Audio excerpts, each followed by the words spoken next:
ఎలా ఉందండి జూబ్లీహిల్స్ పరిస్థితి ఎలా ఉంది? మీరు ఎవరికి ఓటైపోతున్నారు? జూబ్లీహిల్స్ పరిస్థితి చాలా క్లియర్గా బీఆర్ఎస్కే ఉందండి. ఎందుకంటే ఒకటి ఇక్కడ గతంలో 3 పర్యాయాలు ఎమ్మెల్యేగా పనిచేసిన మాగంటి గోపీనాథ్ గారి పని క్లియర్గా ప్రజలకు తెలుస్తుంది. అట్లాగే కొట్లాడి సాధించుకున్న తెలంగాణని 10 ఏళ్ళు చాలా గొప్పగా పాలించిన కేసీఆర్ గారి పాలన ప్రజలకి చూశారు, తెలిసింది. గత 2 ఏళ్లలో ప్రజలు ఎంత గోసపడుతారో కూడా మేము తిరిగి ప్రచారం చేస్తున్నప్పుడు ప్రజలే మాకు చెప్తున్న పరిస్థితి కనిపిస్తుంది.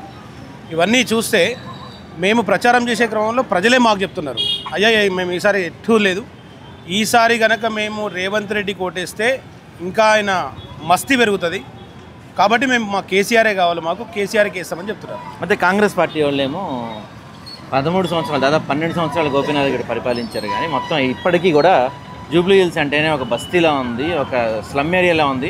ఎమ్మెల్యేలు కూడా చెప్తున్నారు మా ఊర్లో గ్రామాల కన్నా ఇక్కడ ఇంకా దారుణంగా పరిస్థితులు ఉన్నాయి. మొత్తం డ్రైనేజ్ సమస్యలు కానీ వాటర్ సమస్యలు కానీ ఒక మల్టీ స్పెషాలిటీ హాస్పిటల్ లేదు ఇంతవరకు జూబ్లీహిల్స్ నియోజకవర్గంలో. ఇవన్నీ కూడా మాగంటి గోపీనాథ్ ఫెయిల్యూర్ ఇస్తే దాదాపు 12 సంవత్సరాలు ఆయన ఏం చేయలేదు అనేది కాంగ్రెస్ పార్టీ వాళ్ళు ప్రధాన ఆరోపణ. దాని గురించి నిజంగా కూడా అభివృద్ధి మీద చిత్తశుద్ధి ఉంటే వాళ్ళు చెప్పే అబద్ధాలు మరి ఈ 2 ఏళ్లలో ఈ మంత్రులందరూ ఎక్కడ పోయారు, ఈ ఎమ్మెల్యేలందరూ ఎక్కడ పోయారు, ఈ మాగంటి గోపీనాథ్ పనిచేయలేదని చెప్పేసి ఎందుకు రెఫరెండాన్ని ఎందుకు ఇవ్వలేదు? ఇవాళ మా నాయకులు గౌరవ కేటీఆర్ గారు ప్రగతి నివేదన పత్రాన్ని మన తెలంగాణ భవన్లో రిలీజ్ చేశారు.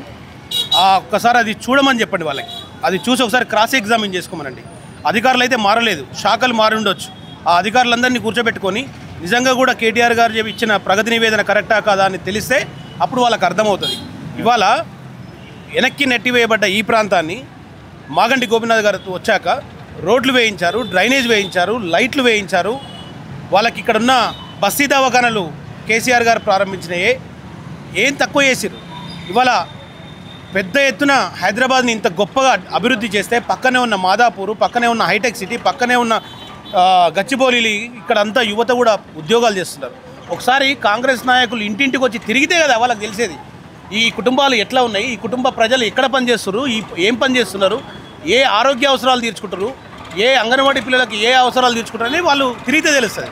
వాళ్ళు ఏం తిరగకుండా కేవలం వచ్చేసి ఏం చేయలే అంటే ప్రజలే చీపుర్లు ఇచ్చి కొట్టేటట్టున్నారు ఇప్పుడు. ఓకే, సో గ్రౌండ్ లెవెల్ అయితే చాలా బాగుంది. మీది ఎక్కడ డివిజన్ మీది? మేము ఇక్కడ మాకు మునుగోడు నుంచి వచ్చాము. ఓకే, పుష్కుంట్ల ప్రభాకర్ రెడ్డి గారి నాయకత్వంలో మేము ఇక్కడ ఇంటింటి ప్రచారాన్ని చేస్తున్నాము. నిజంగా కూడా చాలా గొప్పగా ఉంది. ప్రజల్లో ఆల్రెడీ డిసైడ్ అయిపోయారండి. వీళ్ళు కేవలం ఏంటంటే యాక్చువల్లీ ఇక్కడ నవీన్ యాదవ్కు రేవంత్ రెడ్డి మైనస్ పాయింట్, నవీన్ యాదవ్కు Congress party minus point, Naveen యాదవ్కు కాంగ్రెస్ పాలన మైనస్ పాయింట్. కాబట్టి వాళ్ళు ఇచ్చిన దొంగ హామీలు, వాళ్ళు ఇచ్చిన అబద్ధపు 420 హామీలు ఒక్కటి కూడా నెరవేర్చలేక, అది ఎలా చేయాలో తెలియక, పాలన మీద అవగాహన లేక, అనుభవం లేక, ఇట్లాంటి దుర్మార్గ పాలనతోటి ప్రజలు ఆల్రెడీ 2 సంవత్సరాల్లో చీదరించుకుంటున్నారండి.